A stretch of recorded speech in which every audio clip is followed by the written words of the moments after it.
من سلام، وقتتون بخیر. ما در حال حاضر برای اتصال میرورلینک ابتدا کابل رو وصل میکنیم به گوشی. یه پیغام میاد برای دانلود لینک. ویو رو میزنیم، میاد تو سایت سرور دانلود اپلیکیشن. دانلود شروع میکنه دانلود کردن. اوپن فایل، اینستال.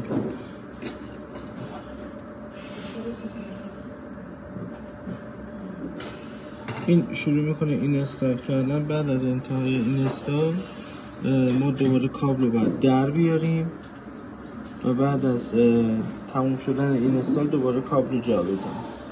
ما اینجا ملاحظه بفرمایید اینستالش تموم شد. اینجا وقتی که اوپن رو که میزنید یه دوتا دسترسی کوچیک میخواد. اینو روشن میکنیم، میایم بیرون. الان برنامه بسته میشه و دوباره کابل رو جا میزنیم. اوکی، میاد توی این صفحه یه گزینه استارت ناو داره. استارت ناو رو که میزنیم صفحه میاد بالا و الان ملاحظه بفرمایید من توی چیز به این صورت کابل که وصل میشیم تاچش الان در حال حاضر عملکرد شده. برای اتصال وای فای هم برای اتصال با بدون کابل هم که ابتدا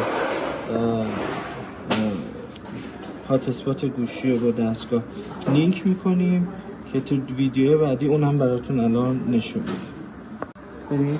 مهندس برای اتصال به وای فای بدون کابل ابتدا هم هات اسپات رو که وصل میکنید، هات اسپات گوشی به دستگاه، میایم توی این خود اپلیکیشن. وقتی وارد میشیم گزینه استارت ناو میاد و یک پیام اکسیبیلیتی یس میاد. یس رو میزنیم و کلا از سیستم خارج میشیم و کابل رو در میاریم. در حال حاضر به صورت وای فای الان وصله و از این به بعد دیگه احتیاجی نیستش به هیچ عنوان دیگه کابل وصل بشه.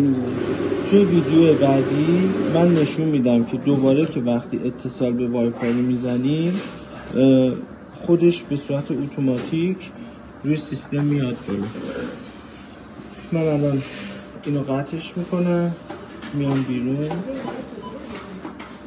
گوشی هم کلیر میکنم، میام وای فای رو خاموش میکنم.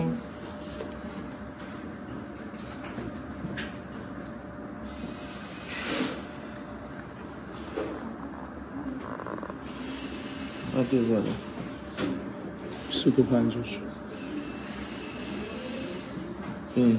میام دوباره من وای فای روشن میکنم، به گلکسی وصل میشه. میرم توی برنامه،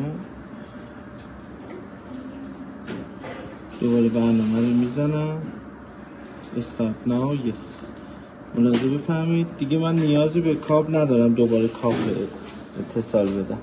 الان هم در حال حاضر اون باگی که توی سرور بوده زحمت بکشید به همکاراتون اعلام کنید که اون برنامه میروری که توی گوشی بوده یک بار آنینستال بکنن و دوباره اینستال بکنن، همه چی اوکی میشه.